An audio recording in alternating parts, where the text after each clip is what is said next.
If your VO2 max is below 15, which, that's very, very, very low. So probably somebody only really old is going to have that VO2 max. But if your VO2 max is that low, just doing everyday life becomes hard. If the number is too low when you are young, it's a bit of a red signal. You don't want to be anywhere close to 15. But it seems like if you're around that number, it will make you almost less functional. If I figured that, hey, I want to improve my number from wherever I am, how should I approach it? I certainly think that everybody, regardless of whether you are training for health or performance, should do some high-intensity interval training. That's the best way to improve your VO2 max. But it's funny that in the last few years, there have been these interesting studies to come out called the Weekend Warrior studies. There are risks for all these certain diseases: cardiovascular disease, dementia, diabetes. The health benefits maybe don't matter as much. Frequency doesn't matter as much, but for the performance benefits, they probably do. Yeah, it should not be that all week I'm going to work and all weekends I'm going to work out. Brady, welcome. It's an absolute pleasure to have you with us today. Vikas, thanks for the invitation. I'm excited to be here. Likewise, and as we were discussing backstage, the topic that I want to discuss today is particularly of interest to runners all the times. They see it in their watches, they see it on their apps, they look at different calculators and almost everywhere. That is VO2Max, because runners think, and we will talk about it whether it's true or not, runners think that higher the VO2Max, better it is from running, racing, timing, performance, all point of views. We will go through those to understand whether these are important or not. But before we get into any of that, how about we start with your introduction, your background, academic interests and background, and what do you do currently? Sure. So I guess I'll skip, very early in life and just go straight to maybe college, where I majored in exercise science. And, I think I was always interested in sports growing up. I was a lifelong endurance athlete. And so the exercise science field just kind of interested me. And to be honest, when I first went into undergrad, I didn't really know what exercise science involved. I was like, oh, maybe it's like athletic training or strength and conditioning. But then, I enrolled in the program and I started to just learn, everything about the human body, like an exercise science degree teaches you. And learning a lot, along with what I think was interesting is that when I was learning about exercise science, at the same time I was competing in cross country. So I was learning how the body works, physiology, anatomy, biology, at the same time trying, figuring out how my own body works. And I was able to apply like what I was learning to my training. So I kind of really fell in love then with exercise science. And after getting my degree in undergrad, I decided to go to graduate school. And so I enrolled in a PhD program at the University of Florida for exercise physiology, kinesiology. These kind of all go by similar names. I ended up actually not finishing my PhD and receiving my master's degree in a degree called human performance, which again is kind of similar. It deals a little more with the applied side. So it's some strength and conditioning, but it all kind of involves a similar curriculum. So one of the things I loved when getting my graduate degree was I learned a lot of medical school physiology, which was fun. Read a lot of medical literature, learned how to read scientific and academic journals. And also while in graduate school, I conducted some clinical research. I was part of a lab, a cardiovascular physiology lab. So I learned about how exercise impacts our heart and our blood vessels.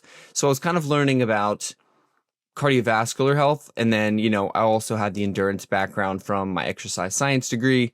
And so that's kind of my academic training. I have, not only the exercise science degree, but then also some research training, which these days helps me in what I do.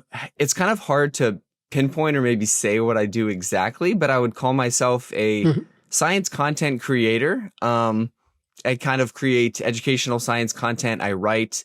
I help produce podcasts. My full-time job, I'm like a researcher for a pretty well-known podcaster, and I help, do research for them, helping write scripts for podcasts, digesting research, kind of helping put out content. So science content is kind of the business that I'm in right now, translating high-level sort of published academic research into things that are applicable, understandable. And I think that my background sort of in, getting the PhD or training PhD, then getting a master's degree, ultimately sort of trained me well to read and understand scientific literature, which I think these days is something that's very important. Yeah, indeed. Pretty cool. And on the sports side yourself, you've been quite a good athlete yourself. Yeah, I would say so, I guess. I like to think so, at least. I've been a lifelong endurance athlete. I competed in college. I ran track and cross country. And then these days, I still continue to compete. I run marathons, half marathons, 5Ks, 10Ks, just whatever road races are around. I really enjoy competing still. And I recently ran the Boston Marathon here in the United States. I ran a 2:24:26, so that was a personal best by a couple minutes, and hoping to improve upon that. I think one of my lifelong goals has been to qualify for the Olympic trials here in the United States, and that means running a 2:16 marathon, which is pretty fast. But if you don't try, you're never going to get it. So it's for in the next few years, that's kind of my plan to train for that. But ultimately, for me right now, I want to run at a high level, but it's about just continuing to do what I love, like for a long time. So trying to stay healthy, staying strong, doing the cross training, all the things that are going to help support that. It's getting faster in the US, I see. 2:16 recently got announced. Yeah, it is. It was 2:18, and I was like, that seemed within reach. 6 minutes, I had 6 minutes to improve, and then they cut 2 more minutes off of it. So just we'll have to get faster or get some better shoes, I guess. Yeah. Hopefully another carbon shoes that gets you to be even faster. Right. Now, sport-wise, were you an endurance athlete from your childhood, and that was because of your environment and other things, or why did you and how did you get into endurance sport to even start with? Like all kids, I played multiple sports when I was younger. I played baseball and basketball, and then I think I started running around age 13, and that was basically because it's funny. Neither of my parents were runners. I didn't really get pushed into it. It kind of just came upon naturally. So we would do mile runs in gym class in elementary school, and I ended up being pretty decent at that. I would always either win, and I think in 6th grade I had the school record in the mile run. And so from that age, I figured, okay, I'm kind of decent at this running thing. And then I decided to do cross country when I entered middle school, which is, when you turn 13 or 14, you go to middle school. And I did cross country, but that was mainly for kind of conditioning for basketball. I felt like it would make me better at basketball. Basketball was kind of my main love. Cross country was a side thing that I wanted to do because I was okay at it. And then I ended up being, pretty decent. And then in my 8th grade year, the year after that, I won every race during the cross country season. And so I sort of decided, let's devote myself to this running thing full time. And basketball, I'm not getting much taller. I'm, only 6 foot, kind of skinny. I might not have a future in basketball. So I quit basketball and just started running full time. And so, yeah, I think getting into it, it was just natural, figuring out what I was good at, and then obviously learning, to love it. But, yeah, there was no really special thing. It wasn't my parents were runners and I got into this sport. It just kind of occurred naturally, and, story ends there, and I just continued to do it and continued to love it. Pretty cool. So it seems like studying kinesiology and being an endurance sport yourself, and pretty good one, puts you in a unique position to talk through the topic that we are wanting to discuss today. And as we discussed backstage, our listeners primarily are half marathon runners, and possibly a single-digit % will also be ultramarathoners. And for the half marathon and marathon particularly, or shorter distances, runners always want to look at VO2Max it just seems like it's a gold standard for getting better in running, for for beginners as well as for the more experienced runners. The introduction seems to be coming when you buy a smartwatch, and all of a sudden you see, hey, your lactate threshold number has changed. You see that your zones are there and you are hitting it better, and your VO2Max number is either going up, down, etc. And based on that, a lot of theories start to come. People start to make their own interpretations of what VO2Max is, how does it really help, etc. And when you see technically, it just sounds very, very complicated, which it which it is not. And that's why I thought we should discuss today. What exactly is VO2 max? Let's first talk about, is it important even for normal public, or it is important only for endurance athletes? And what exactly do you measure from it? We can take it from the very base, and then we can keep building as we progress. Sure.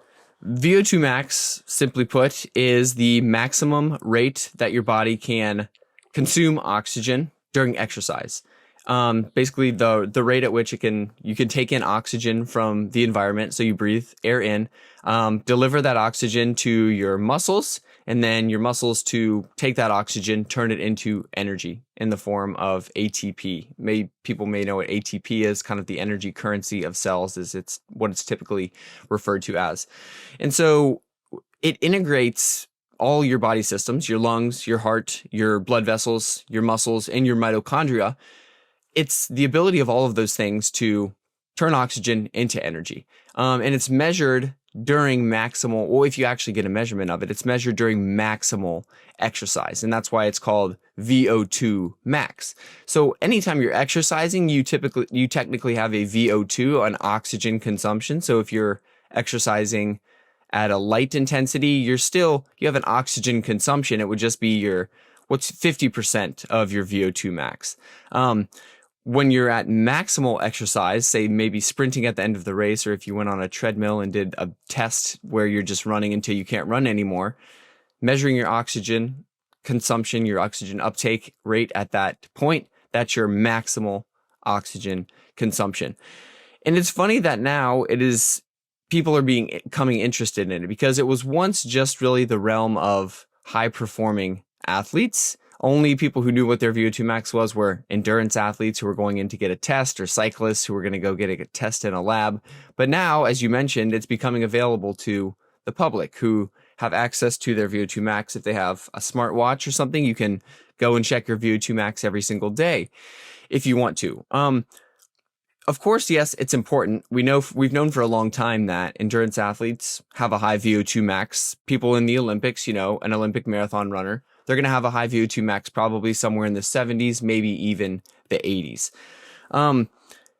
That doesn't mean that within, say, the top runners, whoever has the highest VO2 max is going to win. What's actually interesting is that if you were to take the starting line of a marathon and take the 10 fastest runners, they would all maybe have a VO2 max of around 70 or 80. But if you were to rank them in order of their VO2 maxes, the guy or girl with the highest VO2 max isn't always going to win. And that's because, maybe we'll discuss this later, but there are other aspects of performance that are arguably more important than VO2 max. So it's sort of it's like a ticket to get in the gate. If you have a high VO2 max, you have the potential to be a really good endurance athlete, but among the best, it's not always the person with the highest VO2 max who wins.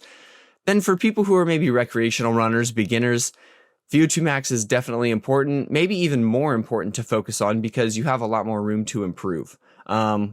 If you have a lower VO2 max, not of an elite athlete, you could probably work, maybe not up quite to that point, but you could definitely improve your VO2 max more than someone, say, like Eliud Kipchoge, or one of the best marathon runners in the world. So it's important definitely for recreational runners as well. From a performance perspective, it's a good indicator. It's a good way to see, am I getting fitter? Is my training working? But also, it's a good marker of health. And I'm sure we'll talk about maybe some studies showing it's a great marker of longevity and mortality. So it's good from a health perspective, and it's good from a performance perspective too. Sure.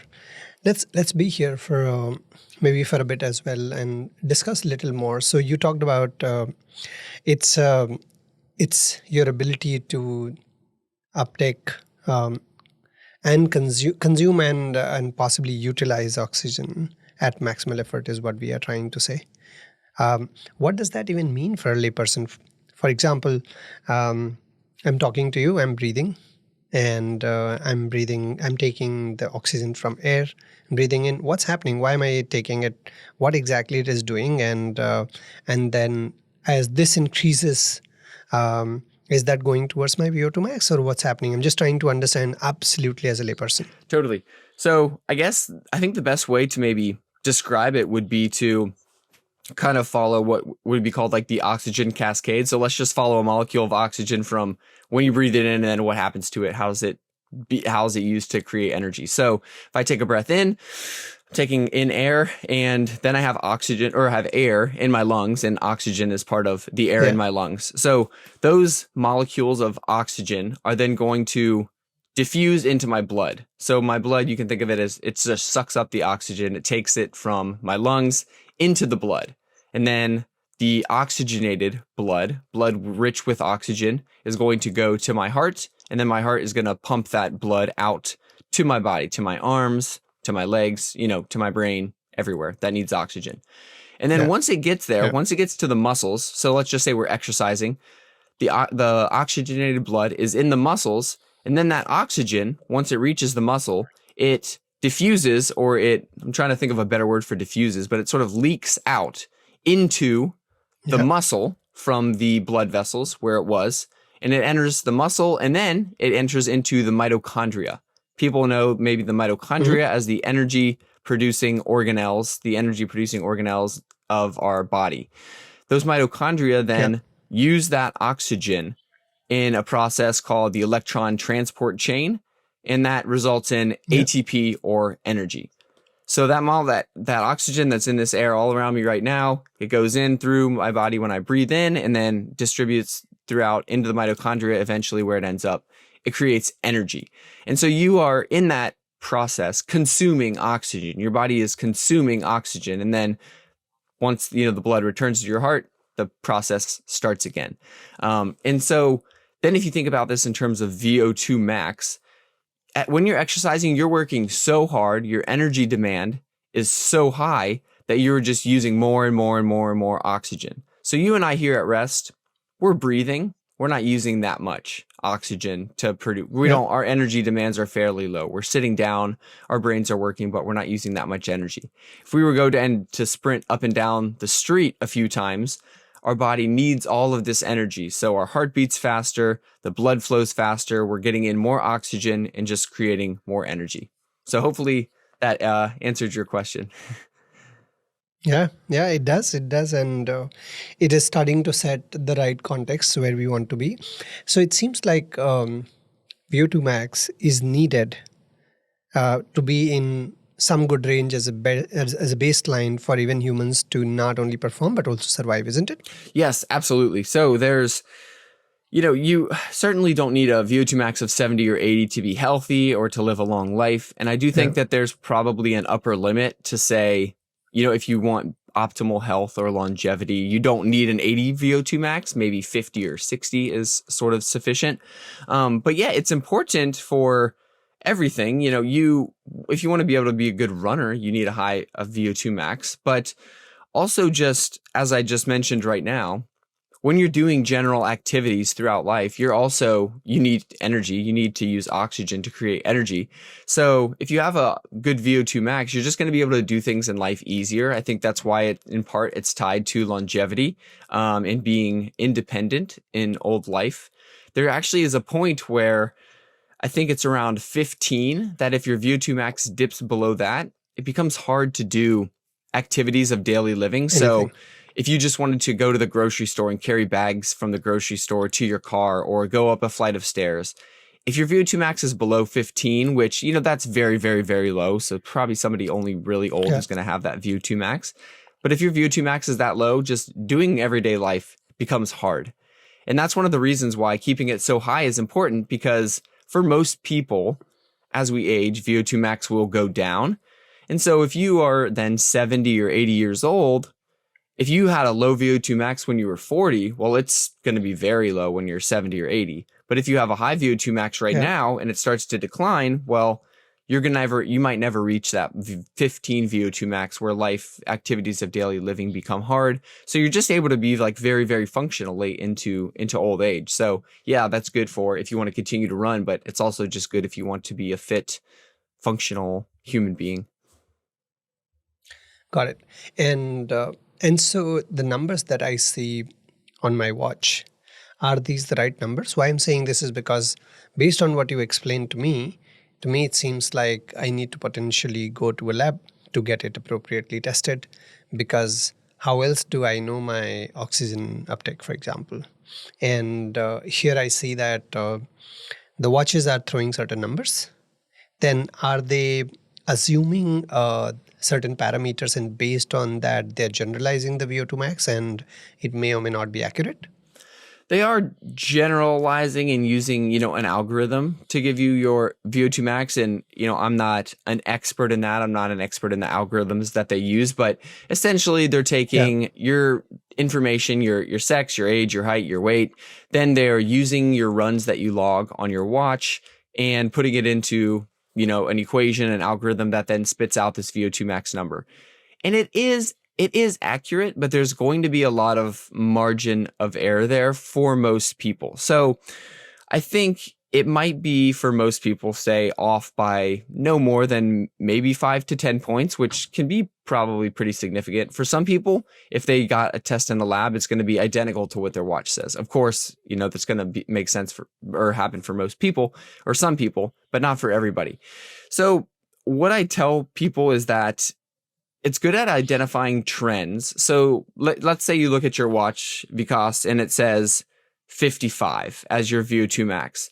Yeah. So even if in reality, maybe your VO2 max is higher than that, maybe it's lower than that. If you then start to train for a marathon and then 6 months from now, your watch says your VO2 max is a 60, I think you could be pretty confident that your VO2 max got better. Maybe it didn't go from 55 to 60, but it definitely increased. So if your watch says you increased your VO2 max, you probably did. Similarly, if it says it decreased, it probably did. So it's good for identifying those trends. Less accurate if you want probably the precise number. And of course, that's just because your watch isn't measuring your oxygen consumption. It's estimating it. And so much goes into what actually your VO2 max is that getting a laboratory test would probably be the best idea for most people. And for the most part, depending where you live and what you have access to, it's a small investment. I mean, at least here in the United States, you can get a VO2 max test for $150 to $250, which I think for the wealth of information you get from it, not only for your health, but your training prescription, I think it's probably worth it for most people to go and get that. So a laboratory test would be the gold standard, and that's what I would recommend if you really want to know what your VO2 max test or VO2 max score is. Another thing that you could do, though, if you're interested, is to go and perform an actual test kind of outside. There are calculators online where you can find, it's called a 12-minute or a 10-minute test.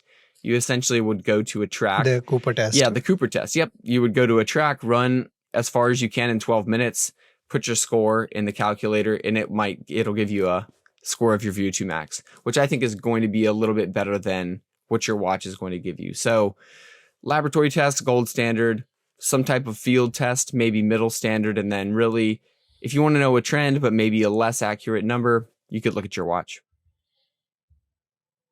Got it. And the measurement is milliliter per kg per minute. That's right. That would be, relative VO2 max. So it's expressed to your body weight. Absolute VO2 max would be liters per minute. How many liters per minute of oxygen are you consuming? And then, yes, for relative, typically when you see a VO2 max score, mLs per kg per minute. Got it. Awesome. Pretty good takeaway point so far. So I understood that you should not be too low. And if the number is too low when you are young, it's just to warn people, it's a bit of a red signal. If you don't want to be anywhere close to 15, or even those numbers closer to 15, 20, 25 for that matter. But it seems like if you're around that number, it will make you almost less functional to be able to do daily living things, etc. Seems like you need a minimum VO2 max of certain number to be able to live and do your things right. And also we talked about that doesn't matter where are you measuring it. Possibly the accuracy in percentage terms could be less or more, but in relative terms, it will work well if it's improving or not improving for that matter, so long as you are measuring it on the same scale and it's not faulty. And now, so then the question comes to my mind is that seems like VO2 max is a good thing, And today I'm talking like an absolute beginner. So let me be that way. If I figured that, hey, I want to improve my number from wherever I am, now I want to improve my number for two reasons. One, I want to improve for my health reasons. And so it could be, for example, someone in my family who's not going to do a marathon, but they still want a better VO2 max number because you said it makes sense, I said it makes sense, and that's the common knowledge. The second reason could be that I want to perform better. And so I want to increase my VO2 max. And we talked about that it is possible that VO2 max is not the only indicator of performance. And it has various other things that come in play as well. And we'll talk about that in as we progress.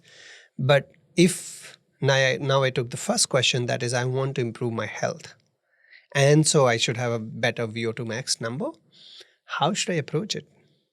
I think a lot will depend on what someone is doing right now. But, let's say that they're, generally fit, they're doing some exercise, but they really haven't done a dedicated VO2Max training plan. I think, there's been a lot of talk about zone 2 training lately. It's very popular. It's certainly a beneficial way to train. I think the name zone 2 has kind of been co-opted a little bit, and, it's low and moderate intensity training, but we like to call it zone 2 now, just to give it like a fancy term. Yeah. But zone 2, so, that's obviously important for sort of building your base, making sure you have a good aerobic base to serve as kind of your foundation for training. But I certainly think that everybody, regardless of whether you are training for health or performance, should do some high intensity interval training. That's the best way to improve your VO2 max. And that's simply because when you're doing high intensity interval training, you're working at a high percentage of your VO2 max. So you're really nudging that ceiling kind of upward. And that's what your VO2 max is the ceiling. What high intensity interval training refers to is just doing exercise intervals at 85% of your heart rate max or higher. Typically that's going to be 1 minute to 4 minute intervals. Obviously they can be longer, but for most people, if you're training for health, that 1 to 4 minute interval range is going to be the best. I would say doing that a minimum of once per week. And I mean, the problem with high intensity training is that when we talk about it, yes, it's the best way to improve your VO2 max, but nobody can do it every day.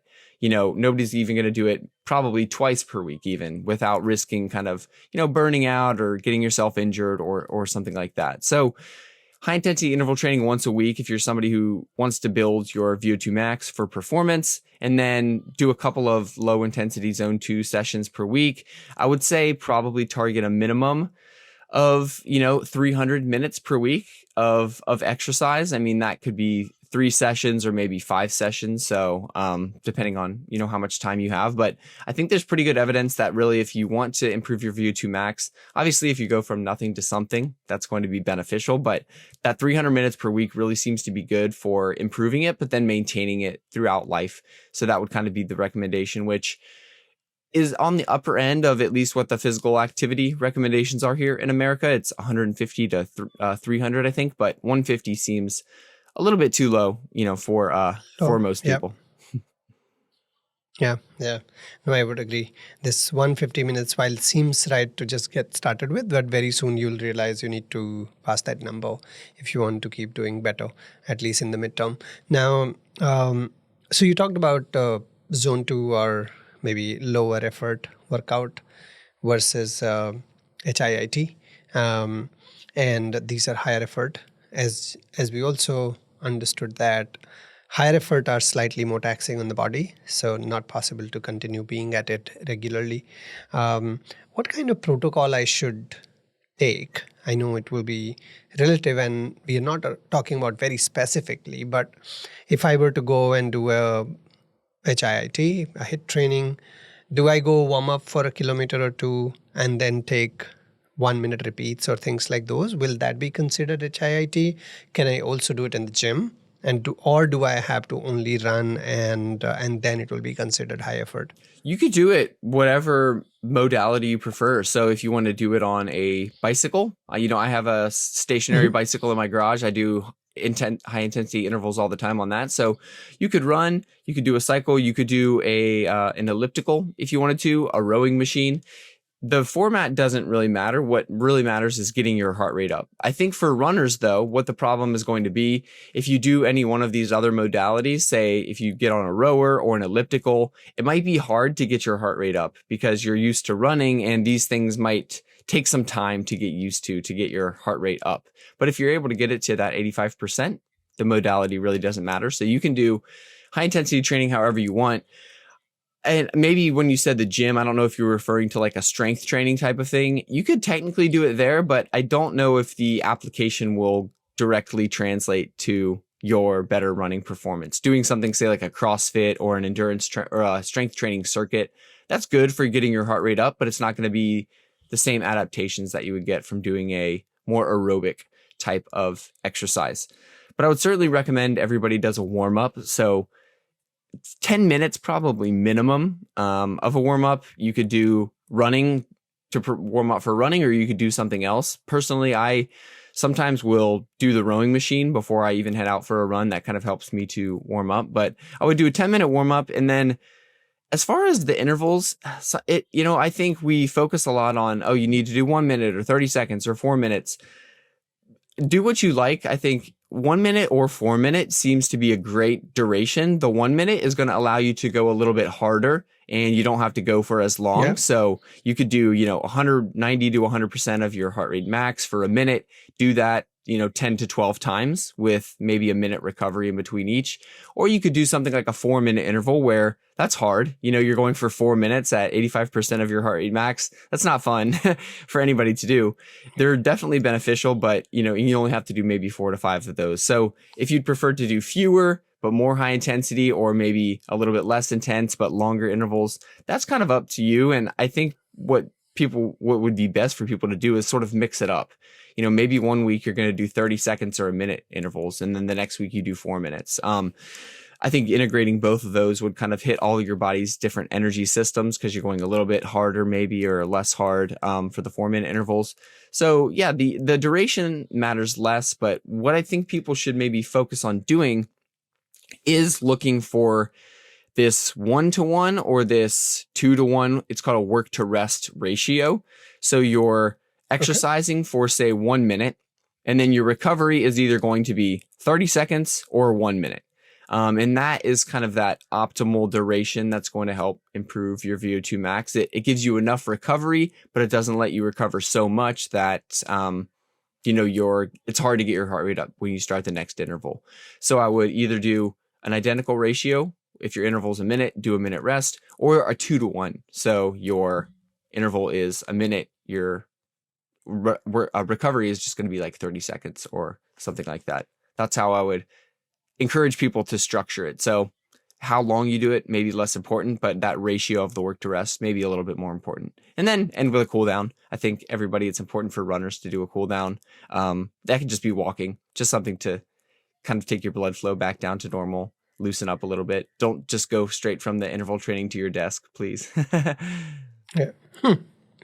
For sure. No, great summary. And let me try to recap if I understood correctly. We are saying for good health and from improving VO2max point of view, if that's the intent, of course, it will be a function of where you stand currently in your training and performance journeys. However, a good start point seems to be like try to get to a weekly duration of about possibly 4 to 5 hours. And that means your workout should be 4 to 6 per week, duration ranging between 40 to 60 minutes on an average. And in the week, most of the runs should be easy effort run, which we also call as zone 2 or conversational pace, almost similar to how you and I are talking right now. That should be most of the runs, say 70-80% of the runs, and the remaining, that could be 1 session per week or 2 sessions per week. After fully warming up, we consider doing a high effort workout, which seems and sounds both as high effort. If possible, do a minute and do minute repeats of 10 to 12 with the rest intervals of half a minute to 1 minute. And the next week, it could be that you up the timing, and from doing it for a minute, do it for 3 to 4 minutes, something like that, and then follow a similar rest interval as we discussed, the ratio. And switch between the two, and that seems like a good start point as a protocol to improve your VO2 max. Isn't it correct? I would say so. Yeah. Do, 2 to 3 easy sessions per week. Do one higher intensity interval session. And then I think what's important for a lot of people as well is doing one session during the week that's a little bit longer than the rest. So we said, you could do 5 to 6 sessions of, say, 45 minutes to an hour per week.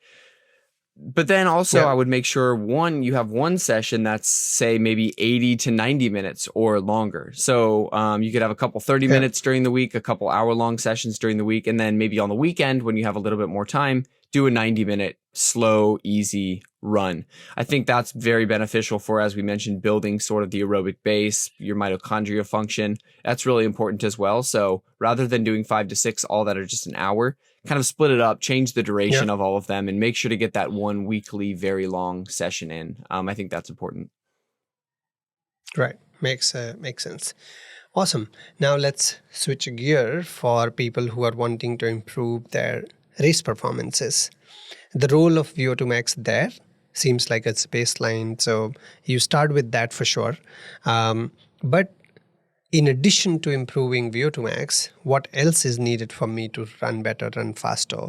Should we keep that in mind and discuss that a little? Because from a performance point of view, there may be a couple of other variables in addition to VO2 max, isn't it? Yes, definitely. And I think that's important for people to know, because when everybody focuses on VO2 max so much, I think it can become a little bit myopic, because if you're just focusing on, if you want to become a better runner and just say, oh, I am going to look at my VO2 max, and if that increases, I should become a better runner.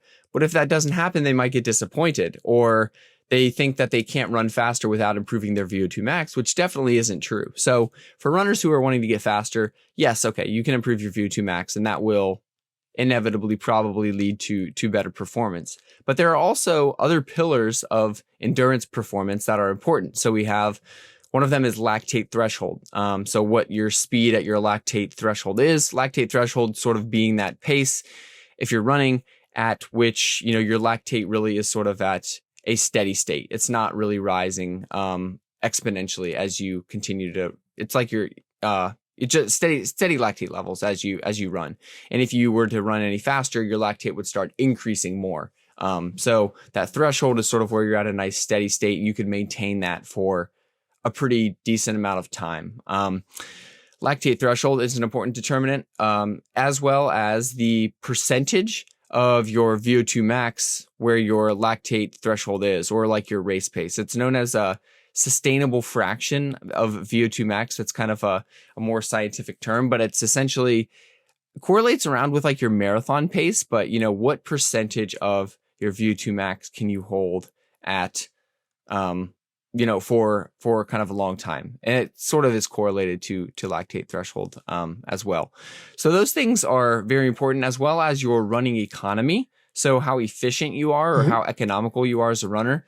Basically what that means is you can think of it as like a car, your miles per gallon. So how much, oxygen does it take you to run a kilometer or to run at a certain speed? So the less oxygen you're using at a certain speed, the better, because you're more economical, you're more efficient, you have better running economy. So those three things, in addition to VO2 max, are important for performance. And some studies would even suggest, some of the research would show they're a little bit more important than your VO2 max, because like I said at the beginning of our episode, if you take all the top runners at the start of a marathon, they all have widely different VO2 maxes.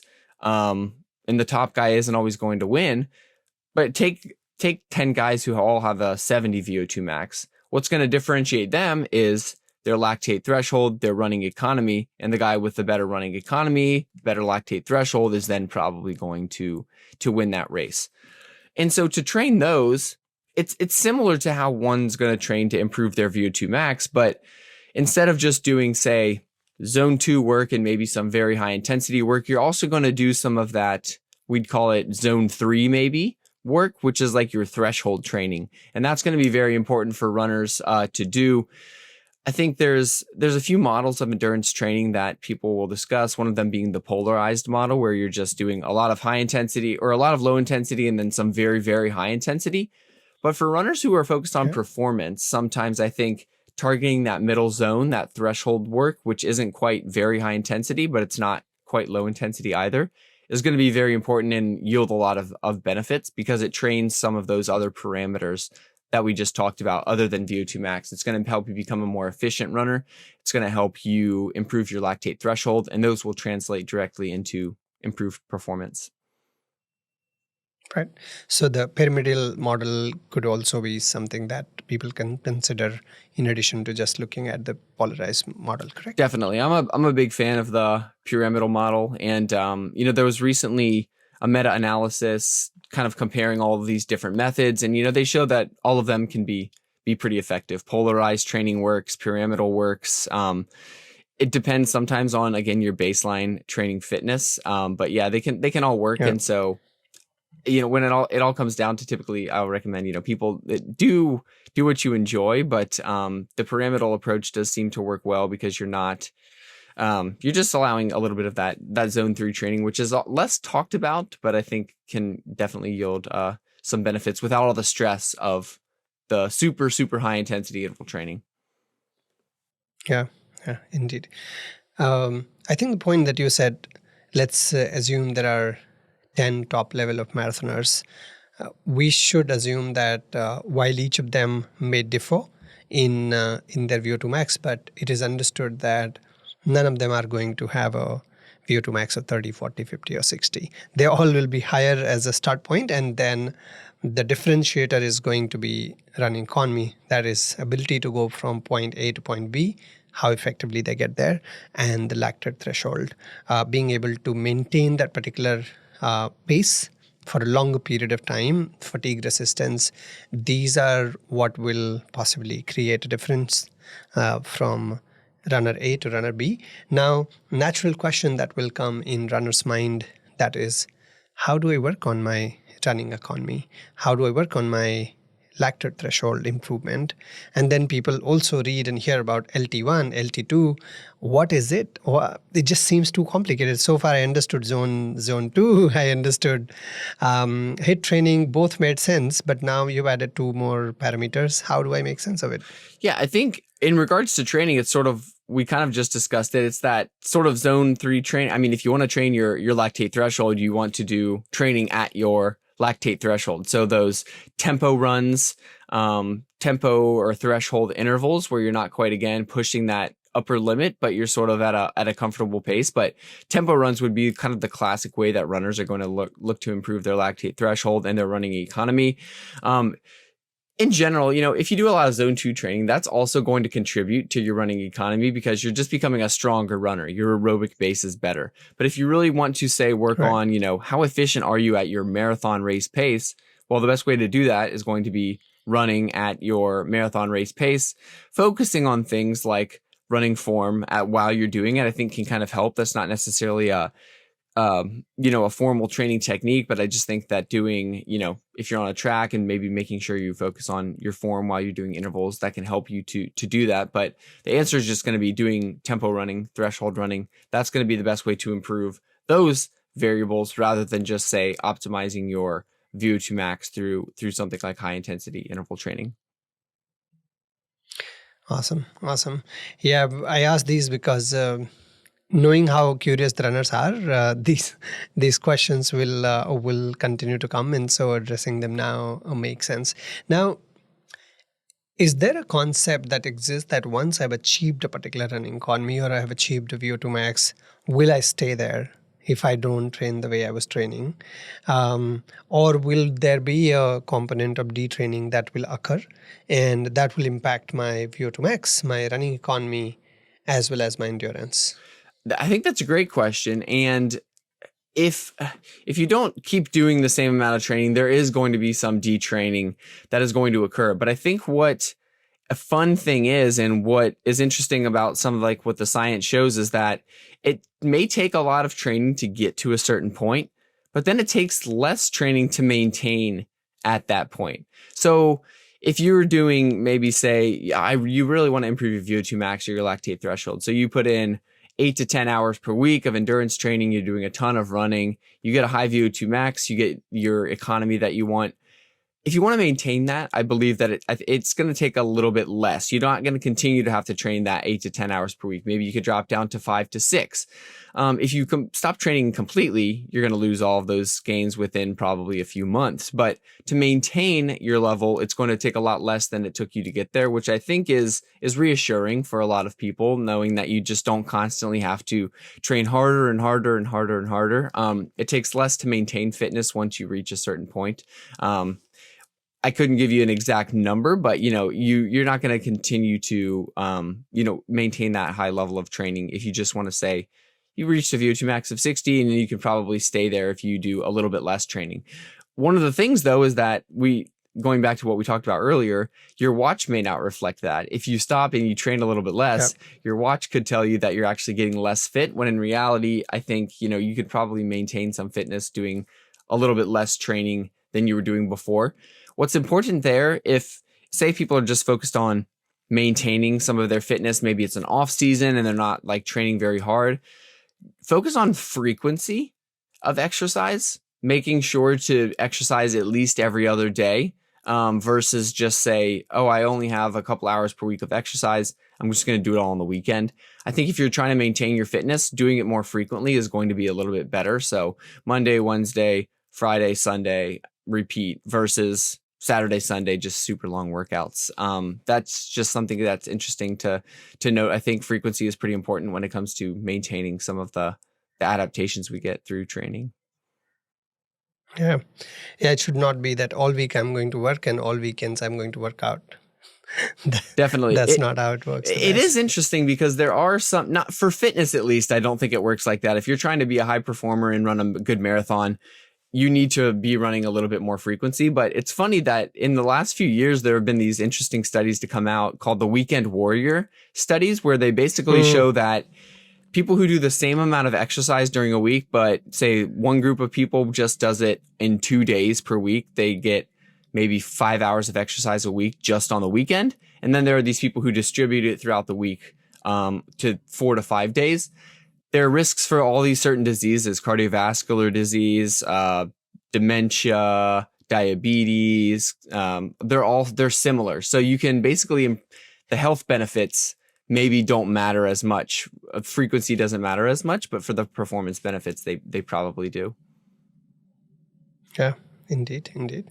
Nice. I guess pretty good, crisp yet comprehensive masterclass on VO2Max, on how to know your VO2Max, why it's important, and what are the other parameters that are important, particularly from performance point of view, and what are some of the not so specific yet specific wisdom nuggets that would help people, runners, incorporate in their training journeys for them to get these to be better than where they are, but potentially.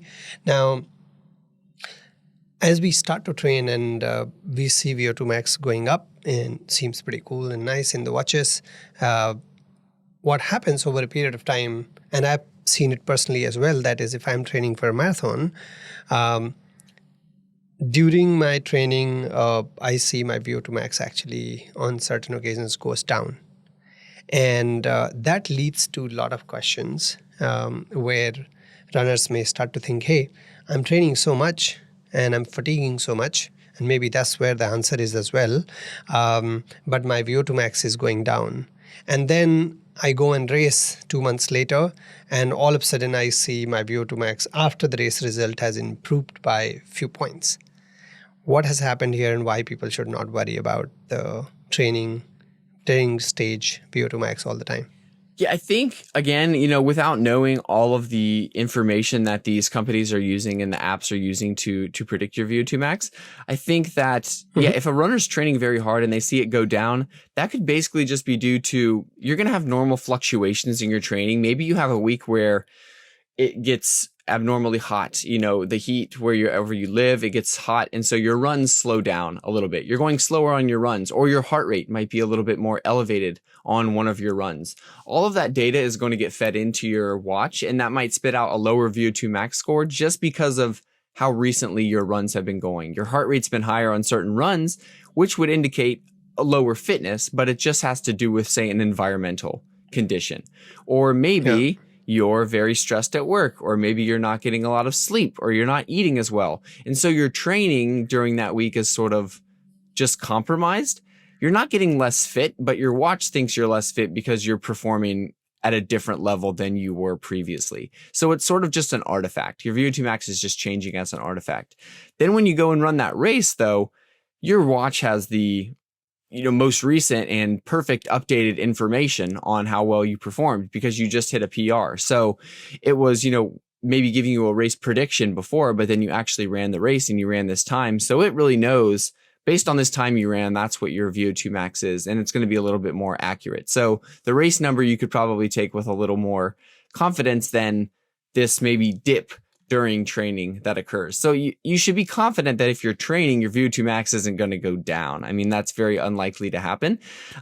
So it's likely, just an artifact of some of those things that I discussed. Maybe you have a week where training isn't just great. Your paces are off. Your heart rate's elevated. Your fitness isn't changing. It's just a short-term change in performance, which definitely needs to be differentiated from an actual change in fitness. Right. No, that's a good context for people to be aware of, because that should not be the reason why they get worried in their training and start to reduce it further because of the stress, etc. All of this makes a lot of sense. I think we covered significantly, as we discussed, from beginner as well as from a more experienced runner point of view. While the topic is very, very wide and very broad, and we could keep talking about it, but based on this conversation, an obvious question that might come from runners as well is, could they also reach out to you and discuss with you, or they can engage with you for a coaching assignment or something similar? Do you do that, or do you not take that? The coaching is sort of, for me, is on a case by case basis, but I do offer consultations. So if somebody has questions about training that they'd like answered, you could feel free to reach out to me on social media or email, or on my website. I have a link where you could schedule a call for a small fee. So I do more consultations these days where somebody has a question about training nutrition and we just chat for 30 to 45 minutes. I do less coaching. I don't really provide coaching training plans, just, lack of time on that part. But I do like doing kind of performance consultations to answer questions that people might have, or a particular problem that they might want to solve through their training, or if they just want advice on a direction to go in their training. Yeah, I do offer that, and I'd love to chat with anybody who has a question. I get messages all the time on social media, and I love it. It's most of the time I'm just doing it for free because I like answering people's questions and seeing what they have going on in endurance sports or whatever it relates to, nutrition, health. I find that a lot of fun. So I do offer sort of that type of service. Mm-hmm. Awesome. I think we'll provide those details in our show notes as well, so that our listeners can reach out if they are interested. And how's your training going currently? Are you training for a race or anything else currently? Currently, I'm doing some running, but I'm battling a little bit of an injury that popped up after the Boston Marathon. So I'm dealing with that. I'm doing a lot more cycling these days and running a few times per week as I sort of go through the physical therapy rehab process and try to get this stronger. The plan will be to do a marathon, maybe a half marathon in the fall. So have a few months to get through this injury and then maybe start training, but nothing currently. The injury is unfortunate, but I did just have sort of one of the best years of racing of my life, which is great. So I can kind of look back on that, and I'm happy with, I PR'd in a lot of distances from the half marathon, 10K through the marathon. So right now, I wouldn't say that I'm really training for anything. I'm sort of just trying to maintain my fitness as we just talked about, and heal from this injury. Yeah, and you did your PR at the Boston Marathon, which is which is quite unusual. It's not the easiest course. Doing it there is pretty sound. Yeah, it wasn't an easy course, but I think, setting a PR there is certainly difficult. But I think the reason why I was able to do that, it was actually only my third marathon ever. So I kind of just have a lot of room to improve. It's not like, I think I even if I went back again, I could probably hopefully set another personal best just due to running more marathons and getting fitter. I've only been doing kind of this marathon thing for a few years. Even though I've been a lifelong runner, marathon is pretty new to me. So I'd like to go back there someday, probably not next year, but it's a fun course to run, but it's certainly difficult. Those hills beat me up for sure. Pretty cool. Awesome. Thank you for the conversation today, Brady. This is a fantastic conversation, and I'm sure our listeners will learn a great deal from it. We will possibly pass on some of the questions that come our way as a result of this conversation, if that is okay with you. And we'll look forward to stay in touch. Yeah. Thank you, Vikas. This was great. I appreciate the invitation, and thanks for sharing running and science with your audience. I appreciate what you're doing. Thank you very much.